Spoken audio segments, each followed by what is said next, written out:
Welcome बच्चों। Last time हमने जो टेस्ट ली थी आज उसका हम यहाँ पर एक्सप्लेनेशन लेते हैं, ठीक है। चलो देखो, हमारे पास में टोटल 10 क्वेश्चंस है, उसमें से 5 क्वेश्चन इस पेज पर है और नेक्स्ट पेज पर 5 क्वेश्चंस है। तो चलो इसको हम क्या करते हैं समझते हैं, ठीक है। देखो क्या कहा उन्होंने। सबसे पहला जो क्वेश्चन है यहाँ पर हमारे पास, what will be the angular momentum in fourth orbit, ठीक है। यानी आपको एंगुलर मोमेंटम चाहिए, लेकिन कौन से ऑर्बिट में? फोर्थ ऑर्बिट में, यानी आपको L4 चाहिए, ठीक है। आगे देखो, if L is the angular momentum of electron in the second orbit. उसने क्या दिया है? L एंगुलर मोमेंटम दिया है, कौन से ऑर्बिट में? सेकंड। तो मैं एक काम कर देता हूँ, उसको मैं L2 नाम दे देता हूँ, ठीक है। Second orbit of the atom, ठीक है, हाइड्रोजन एटम। अब आपको ये मालूम है कि L, जैसे हमारे पास में जब हमने बोर एटॉमिक मॉडल देखा था तो वहाँ पे हमारा सेकंड पोस्टुलेट है कौन सा, कि angular momentum it is equal to integral multiple of h/2π। याद करिए, है ऐसा हमारे पास, ठीक है। तो इसके अनुसार अगर हम विचार करते तो L2 इज इक्वल टू क्या हो जाएगा? L2 यानी ये जो n है हमारे पास प्रिंसिपल क्वांटम नंबर, तो n की वैल्यू यहाँ पर होगी 2 और ये होगा h/2π हो जाएगा, ठीक है। अब ये जो L2 दिया उसने खुद इसको क्या नाम दिया है? L नाम दिया। देखो, L is the angular momentum of electron in the second orbit, ठीक है। तो ये दिया, तो अब यहाँ से हम क्या कर सकते हैं? h/2π को अकेला कर देते हैं। तो यहाँ पर आप लिखेंगे h/2π इज इक्वल टू, यहाँ पे देखो क्या हो जाएगा, बराबर चेक करो इसको, h/2π, तो ये 2 नीचे आ जाएगा, यानी ये बनेगा L/2। सो आप ध्यान में रखेंगे कि h/2π की वैल्यू आप L/2 वहाँ पर रख सकते हो, ठीक है। चलो, अब हमको L4 पूछा है, यानी फोर्थ ऑर्बिट के लिए एंगुलर मोमेंटम पूछा है, ठीक है। तो फोर्थ ऑर्बिट है तो यहाँ पर n की वैल्यू कितनी रखेंगे हम? 4 रखेंगे, और ये h/2π तो है ही, ठीक है। चलो, अब देखो यहाँ पर h/2π ऑलरेडी हमने कितना निकाला हुआ है? L/2। तो यहाँ पर आप रख दीजिए ये 4 और यहाँ पर L/2। 2 यहाँ से क्या होगा, कट कर देंगे आप इसको, तो 2 2 ज़ा 4, यानी आपके पास ट्वाइस L, ये आपका क्या बनेगा? आंसर बनेगा। अब इसमें से आप क्या कर लीजिए, चेक कर लीजिए ट्वाइस L, तो देखो हमारे पास जो पहला दिख रहा है वही हमारा क्या है? आंसर है, रहेगा ध्यान में। इस प्रकार से हमको क्वेश्चन को सॉल्व करना है, ठीक है। चलो आप इसको बराबर अच्छे से देख लीजिए, इसको हम डिलीट करते हैं अभी, ठीक है। और जो भी क्वेश्चन है उसको बराबर, जो वीडियो है, जो क्वेश्चन है नहीं समझा थोड़ा सा उसको आगे पीछे करके आप देख लीजिए, यानी आपको वहाँ पे क्लियर हो जाएगा, ठीक है। चलो, अब हमारे पास है second, according to Bohr's atomic model. Bohr के एटॉमिक मॉडल के अनुसार क्या है? The relation between principal quantum number यानी n, ठीक है, and radius of the orbit, ठीक है। सो आप याद करो, बोहर के एटॉमिक मॉडल में प्रिंसिपल क्वांटम नंबर हमारे सेकंड पोस्टुलेट में आता है, जहाँ पर हम कहते हैं एंगुलर मोमेंटम, अभी देखा थोड़ी देर पहले, L it is equal to integral multiple of h/2π, ठीक है। जहाँ पर ये जो n है ये हमारा क्या है? Principal quantum number. अब यहाँ पर L की बात करते तो ये बनेगा mvr, ठीक है, यानी यहाँ पर हम L को इस तरह से लिख पाएंगे, तो यहाँ पर ये बन जाएगा mvr is equal to nh/2π, ठीक है। अब अगर बात करते ये जो n को छोड़ दो तो ये h/2π ये कांस्टेंट हो जाएगा, ठीक है। यहाँ पर अगर बात करते r और n अगर देखते हैं हम, ठीक है, r में और n में क्या होगा हमारे पास में? Direct relation. तो यहाँ पर देखो क्या कहा, according to Bohr's atomic model the relation between principal quantum number यानी n and radius of the orbit क्या हो जाएगा? r प्रोपोर्शनल टू n हो जाएगा, ठीक है। यहाँ पर आप देखेंगे तो आपको ये आंसर यहाँ पर दिखेगा, ठीक है, रहेगा ध्यान में। इस तरह से सॉल्व करना आपको, ठीक है। चलो आगे बढ़ते हैं। यहाँ पर हमारे पास क्या है? देखो, an electron jumps from first excited state to the ground state of the hydrogen atom, ठीक है। कहाँ से कहाँ जंप करता हो? फर्स्ट जो एक्साइटेड स्टेट है उसमें से ग्राउंड स्टेट पे रहता है, ठीक है। So what will be the percentage change in the speed, ठीक है, percentage change in the speed, यानी अगर हम बात करते v की, सॉरी यहाँ पर ये v है, स्पीड निकालना है हमको, ठीक है। और वो कहाँ से कहाँ ये करता? तो हमारे पास में जो ऑर्बिट नंबर होता है, प्रिंसिपल क्वांटम नंबर होता है, उसके ऊपर डिपेंड करती है स्पीड। तो हमने देखा था कि speed is inversely proportional to the n, ठीक है, और यानी v और n में इन्वर्स प्रोपोर्शन है, ठीक है। अब देखो वो कहाँ से कहाँ जंप करता तो वो देख लीजिए, ठीक है। फर्स्ट है, ठीक है, तो सेकंड यानी फर्स्ट से ग्राउंड पे आता, ठीक है। यहाँ पर अगर हम मान लेते हैं कि ये v2 है, ठीक है, और यहाँ पर ये v1 है, ठीक। अब इसको अगर लेते तो यहाँ पर उल्टा होने के कारण n1 अपॉन क्या हो जाएगा? n2 हो जाएगा, ठीक है। अब इसको आप सॉल्व कर लो। n1 यानी 1 रखेंगे हम, ठीक है, और n2 कितना रखेंगे 2, ठीक है। चलो अब यहाँ पर v2 इज इक्वल टू क्या हो जाएगा, v1 उधर जाएगा, सो v1 वन जा v1 अपॉन 2, यानी जो v2 है ये v2 आपके v1 के हाफ है, ठीक है। यानी जो वेलोसिटी, जो स्पीड आपकी, ठीक है, पहले के इसमें होगी उसके हाफ सेकंड टाइम होगी। अब हाफ का मतलब आपको अच्छे से मालूम है 50%। हाफ का मतलब क्या होता है 50%, यानी आपको एक्स्ट्रा की निकालने की ज़रूरत नहीं है। जैसे आपको मान लीजिए कि दोनों इक्वल आते तो 100% होता, ठीक है, v1/4 आता तो 25% होता। अब हाफ है तो डायरेक्ट आप 50% ले सकते हैं। तो यानी आपकी जो स्पीड है परसेंटेज में क्या होंगे 50% होगी। तो यहाँ पर आप इसको डायरेक्ट निकाल सकते हो, यह आपका आंसर होगा, ठीक है। चलो अब आगे बढ़ते हैं। नेक्स्ट है हमारे पास में, देखो बच्चों इसके लिए ना हमारे पास में थोड़ा सा, क्योंकि हम इसको रेगुलर क्वेश्चन के जैसे नहीं एमसीक्यू में सॉल्व करें, थोड़ा फास्ट करना है आपको, ठीक है।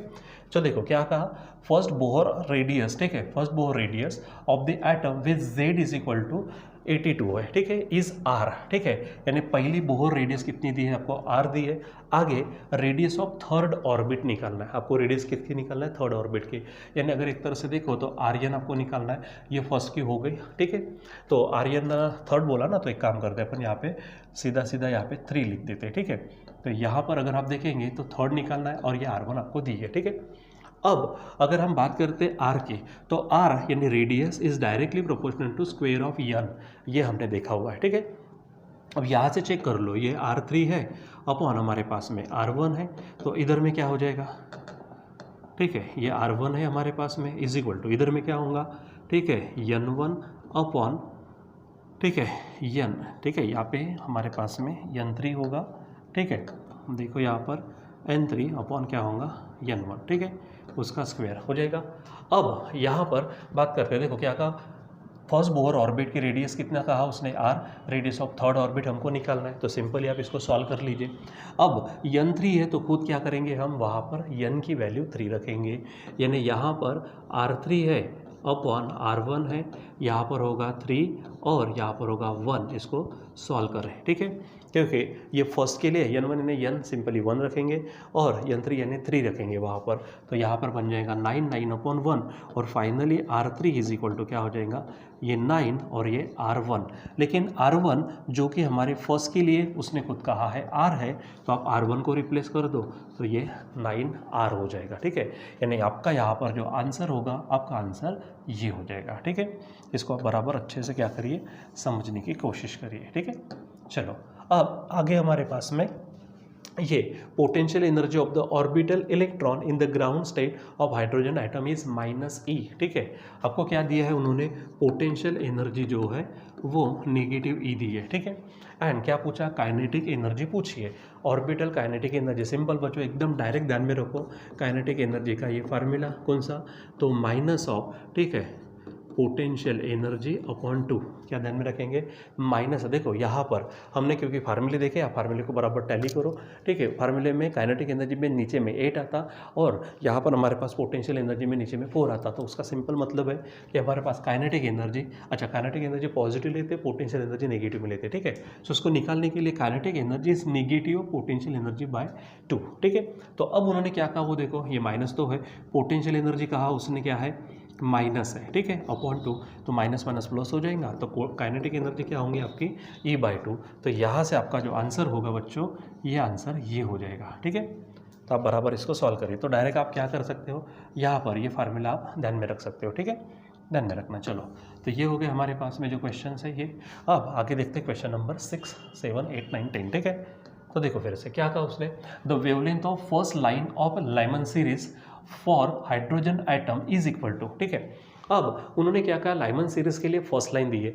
याद करें बच्चों, जब हमने क्या किया था, यहाँ पर इस तरह से ये देखा था, ठीक है, हमारे पास में ये था, ठीक। सो पहले के लिए जब n इज इक्वल टू 1 था, ठीक है, तो यहाँ से, ठीक है, कुछ यहाँ से, ठीक है, कुछ यहाँ से, इस तरह से हमारे पास लाइन्स आती थी। तो ये जो रीजन था, जो अल्ट्रावायलेट था, इनको हमने क्या कहा था, लाइमन सीरीज कहा था, ठीक है।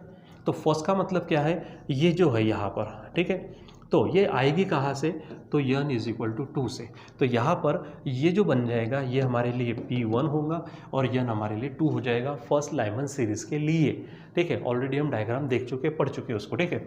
सो क्या हो जाएगा, तो first line of Lyman series है, ठीक है। हाइड्रोजन एटम के लिए is equal to that of second line of Balmer series, ठीक है। तो जैसे हमारे पास में है पहले लाइमन सीरीज है, फिर बाल्मर सीरीज है, फिर पैशन सीरीज है, फिर ब्रैकेट सीरीज है, फिर फंड सीरीज है, ठीक है। तो बाल्मर सेकंड के लिए हो गया, लेकिन उसके लिए सेकंड लाइन। तो यहाँ पर क्या होने वाला है, अभी थोड़ा सा यहाँ पर मैं कलर चेंज कर दूँ, तो बाल्मर सीरीज के लिए वो कहाँ होगा, यहाँ से आएगा, ठीक है। ये दूसरी लाइन यहाँ से आएगी, तीसरी यहाँ से आएंगे, तो यहाँ पर हमको क्या मिलेगा, ये जो है ये हमको बाल्मर सीरीज मिलेंगी। लेकिन फर्स्ट लाइन का, तो फर्स्ट लाइन ये हो जाएंगी हमारी, ठीक है। फर्स्ट लाइन ये हो जाएंगे स्पेक्ट्रल लाइन, मतलब यहाँ पर वो आएगी कहाँ पर, इस पर, यानी यहाँ पर P हो जाएगा 2 और आने वाली कहाँ से होंगी, तो N इज इक्वल टू 3 होगा, ठीक है। लाइमन सीरीज के लिए क्या होने वाला है, P1 होगा, ठीक है, और N कहाँ होगा, 2 होगा, ठीक है। तो ये ध्यान में रखना आपको, ठीक। चलो अब मैं इसको हटा देता हूँ और यहाँ से हम इसको आगे पढ़ते हैं, ठीक है। सो देखो लाइमन सीरीज़ के लिए हमारे पास में क्या है, ये बाल्मर सीरीज़ के लिए, ये लाइमन सीरीज़ के लिए, ठीक है। अब उन्होंने कहा कि दे आर इक्वल, वो क्या है हमारे पास में इक्वल, तो इसके लिए मैं L1 और इसके लिए मैं B1 नाम दे देता हूँ। समझो कि L1 इज इक्वल टू क्या है, B1 है, एग्जाम्पल नाम दे दिया सिर्फ हमने। फिर उसके बाद क्या कहा, then atomic number Z of the hydrogen like ion, ठीक है। एटॉमिक नंबर Z वो निकालना है आपको, ठीक है। सो यहाँ पर देखो लाइमन सीरीज किसके लिए दी है, हमारे हाइड्रोजन एटम के लिए, और सेकंड लाइन जो दी है बाल्मर सीरीज वो किसके लिए दिया, हाइड्रोजन लाइक आयन के लिए, यानी वो हाइड्रोजन नहीं है। तो सबसे पहले हमारे पास में जो फार्मूला है वेवलेंथ का, याद करिए 1 lambda is equal to Z square R और ब्रैकेट में 1/p square minus 1/n square, ये है, ठीक है। सो लाइमन सीरीज के लिए उन्होंने Z का इस्तेमाल नहीं होगा, क्यों, क्योंकि हाइड्रोजन के लिए Z1 होता, ठीक है। हाइड्रोजन के लिए क्या होगा, Z1। सो क्या कहेंगे, फॉर लाइमन सीरीज हियर, ठीक है। लाइमन सीरीज के लिए क्या हो जाएगा, 1/λ इज इक्वल टू, Z तो 1 होगा तो डायरेक्ट बोलेंगे आप R, ठीक है, इज इक्वल टू 1/, मैंने कहा लाइमन के लिए क्या है P1, तो 1 का स्क्वायर माइनस 1/n, n का यानी 2 का स्क्वायर, ये हो जाएगा, ठीक है। चलो अब आगे बढ़ते हैं, यहाँ पर हम इसको थोड़ा सा मैं इधर में यहाँ ऊपर में लिख देता हूँ, ठीक है। चलो अब यहाँ पर देखो ये किसके लिए हो गया, लाइमन सीरीज के लिए। अब हम क्या करेंगे बात, फॉर बाल्मर सीरीज, लेकिन बाल्मर सीरीज में हमको Z लेना पड़ेगा, यानी 1/λ इज इक्वल टू क्या हो जाएगा, तो Z स्क्वेयर, ठीक है, R, और मैंने कहा बाल्मर के लिए क्या था, P तो 2 होगा, 2 का स्क्वायर माइनस N क्या होगा हमारे पास में, देखो सो कहाँ से आ रही वो, यहाँ पे देखो second line of Balmer series, ठीक है। सेकंड लाइन ऑफ, अच्छा एक थोड़ी सी और चीज़ ध्यान में रखो, जैसे ये हमारे पास N1 है, बाल्मर सीरीज की अगर बात करते हैं तो बाल्मर सीरीज कहाँ से आता है, ठीक है, ये लो का इस्तेमाल कर लो मैं, ठीक है। जैसे हमारे पास में बाल्मर सीरीज यानी सेकंड पे आएंगे, तो ये फर्स्ट हो गए बेटा, ठीक है, और ये सेकंड हो गए, तो थोड़ी हमारी गलती हो गई यहाँ पर, देखो वो एक्चुअली सेकंड पर आएंगे, यानी P2 होगा, और ये थर्ड और ये फोर्थ, तो यहाँ पर हमारे पास में क्या होगा, ये ध्यान में रखो आप, यहाँ पर N क्या होगा, 4 होगा, यहाँ पे N क्या होगा, 4, ठीक है। क्यों, क्योंकि उसने क्या कहा वहाँ पे second line of Balmer series, तो सेकंड लाइन यानी यहाँ से आएंगी, ठीक है, यानी ये हो जाएगा, ठीक। चलो तो अब इसको ध्यान दो, यहाँ पर ये हो गया, अब इसको मैं थोड़ा हटा दूँ यहाँ से, ठीक है। अब सॉल्व करो, यहाँ पर क्या हो जाएगा, तो यहाँ पर ये 4 का स्क्वायर होगा, ये 4 का क्या होगा, स्क्वायर। अब इसको सॉल्व करो, क्या कहा था उन्होंने, फर्स्ट लाइन हाइड्रोजन एटम के लिए, सेकंड लाइन बाल्मर सीरीज के लिए, ठीक है, वो इक्वल है। इसका मतलब क्या कि ये जो पोर्शन है, यानी ये पोर्शन और ये पोर्शन आपका क्या है, सेम है, ठीक है। सो आपको निकालना क्या है, वहाँ पर Z निकालना है। तो चलो इसको सॉल्व करते हैं, देखते हैं यहाँ पर क्या है हमारे पास में। सो यहाँ पर इसको मैं यहाँ से हटा देता हूँ और ऊपर में काम करते हैं, ठीक है। अब देखो ये जो पोर्शन है हमारे पास में, ये पोर्शन और ये पोर्शन हमको क्या करना है, सेम बनाना है, ठीक है। तो यहाँ पर मैं लिख देता हूँ R, ब्रैकेट में 1/, इसको सॉल्व करेंगे तो 1 होगा माइनस ये 1/4 हो जाएगा, इज इक्वल टू यहाँ पर क्या होगा, Z स्क्वेयर R, और यहाँ पर होगा 1/2 का स्क्वायर यानी 4 माइनस यहाँ पे 4 का स्क्वायर, तो 1/16 हो जाएगा। चलो अब इसको ना ये यहाँ से हटा देता हूँ मैं, अब इसको सॉल्व करो, ठीक है। तो देखो यहाँ से दोनों तरफ से R चला जाएगा, यहाँ पर क्रॉस करेंगे तो 4 1 जा 4 माइनस 1/4 होगा, इज इक्वल टू यहाँ पर Z स्क्वायर होगा, यहाँ पर सॉल्व करेंगे तो 16 माइनस 4/64 हो जाएगा, ठीक है। सॉल्व करेंगे तो 3/4, इधर में Z स्क्वायर, यहाँ पर ऊपर में 12/64 आएगा, ठीक है। सो 3/4 सॉल्व करते जाओ, ये Z स्क्वायर है, 4 3 जा 4 16 हो जाएगा। अब ये 4 इसको कट करेगा और ये 3 और ये 3 कट जाएगा, यहाँ पे 1 रहेगा, इधर में जेड स्क्वायर, ठीक है। तो यहाँ पर 1/4 4 इधर चला जाएगा, तो Z square is equal to ये, तो √4 यानी जेड, तो जेड हमारे पास आएगा 2, यानी यहाँ पर हमारा आंसर होगा 2। कहाँ पे गया? सो यहाँ पर है जेड की वैल्यू कितनी हो जाएंगी 2, ठीक है। अब इसको बराबर अच्छे से देखो, इसके पहले जो भी चीज़ें थी वो चीज़ बराबर ध्यान में रखो, ठीक है। चलो तो यहाँ से इसको मैं हटा देता हूँ, आगे बढ़ते हैं, ठीक। क्वेश्चन नंबर 7 देखो क्या था, when an electron jumps from n is equal to, देखो यहाँ पर आप चेक करो, n इज इक्वल टू 2 और n इज इक्वल टू 4 दिया, यानी 2 से किस कहाँ पे गया वो 4 पर।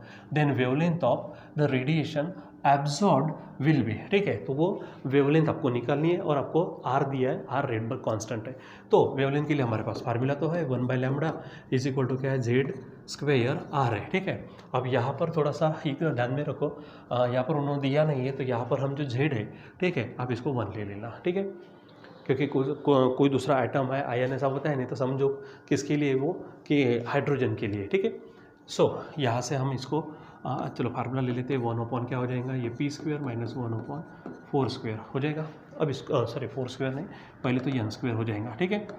ये फार्मूले में n²। अब कहाँ से कहाँ है देखो, तो यहाँ पे n इज इक्वल टू 2 और n इज इक्वल टू 4 है, मतलब हमारे लिए ये p क्या हो जाएगा, 2 हो जाएगा, और ये जो है ये 4 हो जाएगा। चलो अब सॉल्व करते हैं, तो 1/λ इज इक्वल टू, ठीक है। अब देखो क्या क्या है यहाँ पर, ये जेड स्क्वायर, तो जेड को 1 समझो, 1 को हटा दो, यानी ये r हो जाएगा, ये 1/2² - 1/4²। सॉल्व करना शुरू रखो, 1/λ इज इक्वल टू r, ये होगा 1/4 - 1/16।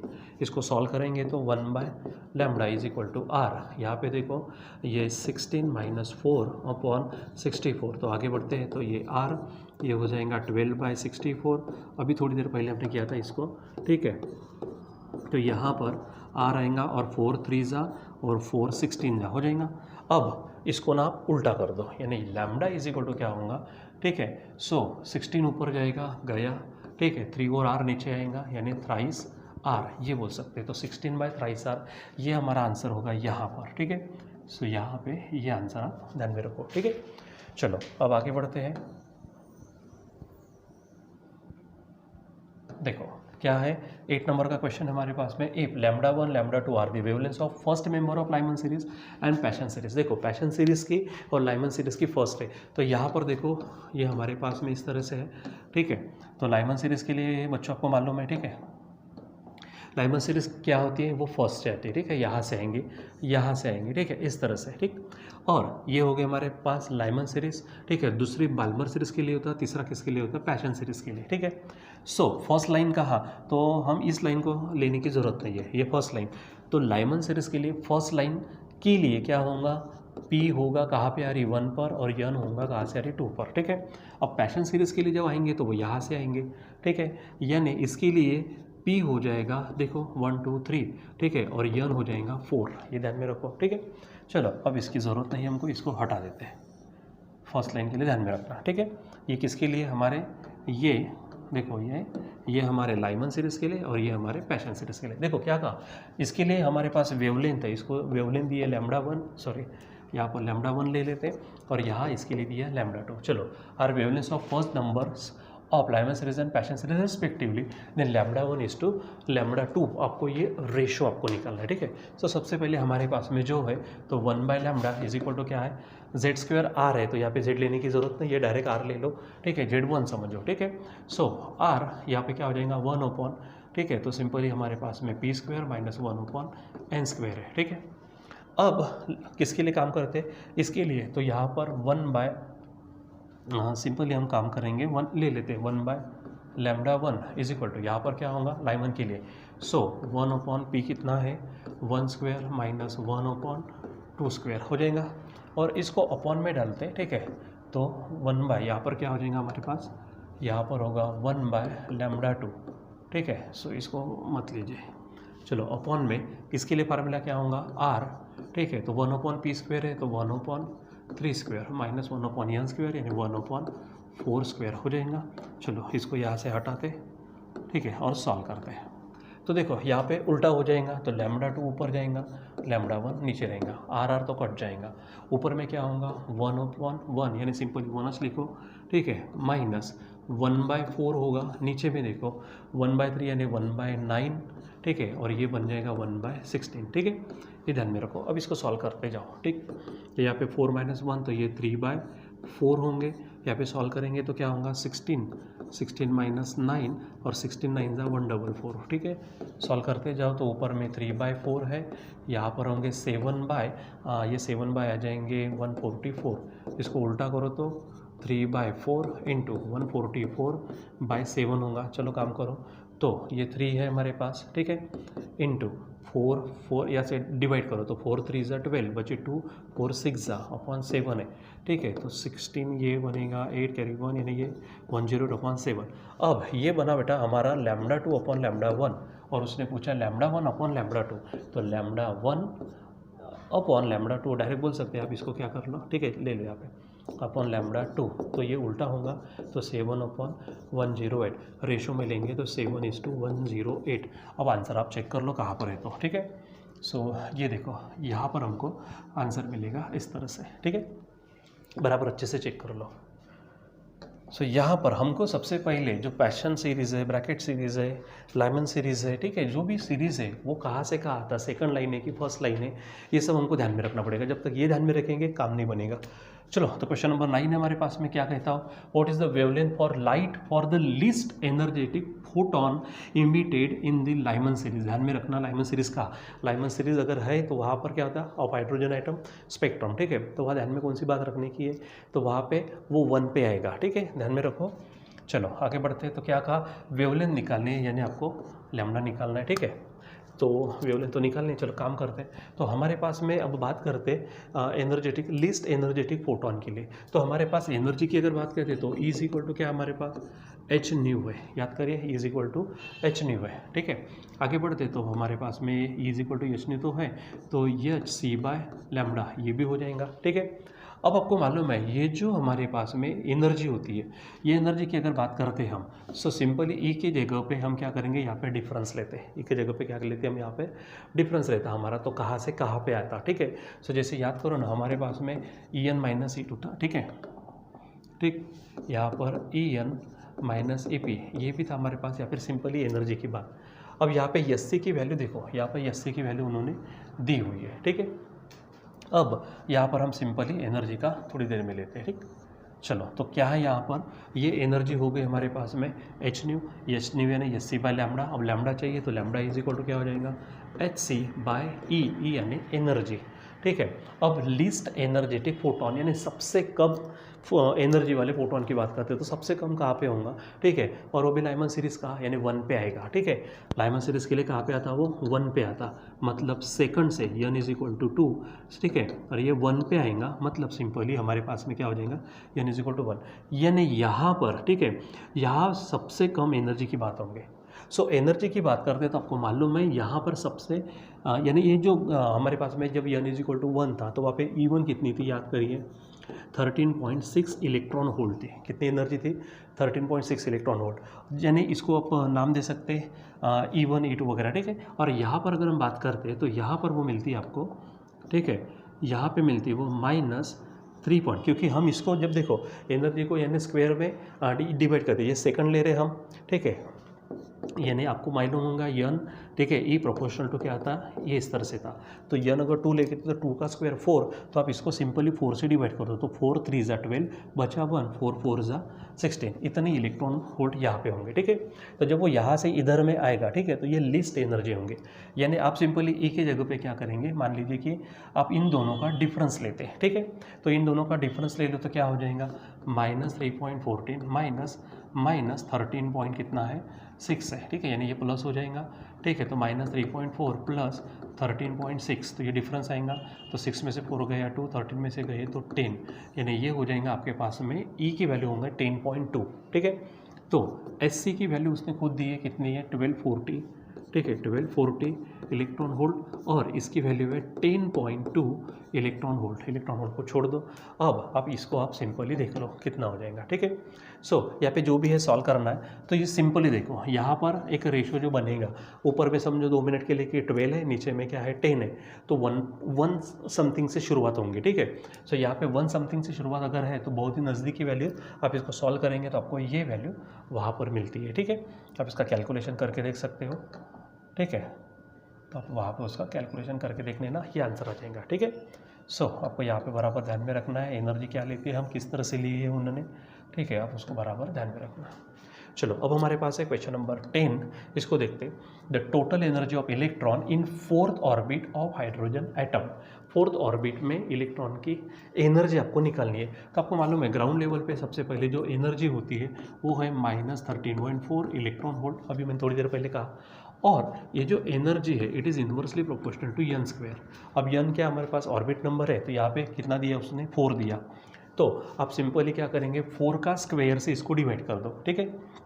यानी E4 अगर आपको चाहिए तो सिंपली ग्राउंड स्टेट की है, उसको आप क्या करेंगे n स्क्वायर से डिवाइड करो, यानी E बाय, ठीक है, ठीक है। यहाँ पर क्या हो जाएगा E बाय, ठीक है। तो ये बनेगा हमारे पास में कितना 4 है तो 4 का स्क्वायर, ठीक है। और ये E कितना है हमारे पास में देख लीजिए इसको, ठीक है। यहाँ सॉल्व करो। सो E है -13.4, 4 का स्क्वायर बन जाएगा हमारे पास 16, तो ये आएगा -16 जीरो ज़ा, ठीक है। फिर ये 134 होंगे, 16 8 ज़ा 128, 134 में से 38 128 गए तो 8 बचेंगे, 8 पे 0 है 80, 16 5 ज़ा, तो इतनी इलेक्ट्रॉन वोल्ट आपको एनर्जी मिलेंगी। आप आंसर यहाँ पे चेक कर लीजिए, ये हमारे पास है लास्ट आंसर ऑप्शन, ठीक। तो ये आपका यहाँ पर आंसर होगा, ठीक। अब यहाँ पर हमने क्या किया, एक्सप्लेन तो करा हमने, लेकिन हर चीज़ यहाँ पे एक क्वेश्चन एक्सप्लेन करने के बाद हम उसको मिटाते गए। तो जो भी है आपको यहाँ पर वीडियोस में तो मिल ही जाएगा, आप उसको थोड़ा पॉज करके कुछ नोट्स वगैरह आपको लेना है, उसका स्क्रीनशॉट वगैरह लेकर आप काम कर सकते हो, ठीक है बच्चों। तो जो हमारी टेस्ट थी उसमें हो सकता है कि आपको कुछ प्रॉब्लम्स गए होंगे, तो उस टेस्ट में यहाँ पे जो भी प्रॉब्लम्स गए, जो भी डाउट है आपके, वो यहाँ पे कंप्लीट होते हैं, ठीक है। यानी ये आपके लिए क्या हो गया, डाउट सेशन हो गया, एक टेस्ट एक्सप्लेनेशन का सेशन हो गया, ठीक है। बस इसको बराबर अच्छे से करो ताकि भविष्य में फिर से इस तरह के जब क्वेश्चंस आएंगे तो आपको बराबर काम करना है वहाँ पे, ठीक है। सो बच्चों आज के लिए बस इतना ही, फिर हमारा सिलेबस शुरू करेंगे नेक्स्ट टाइम में। Till then bye.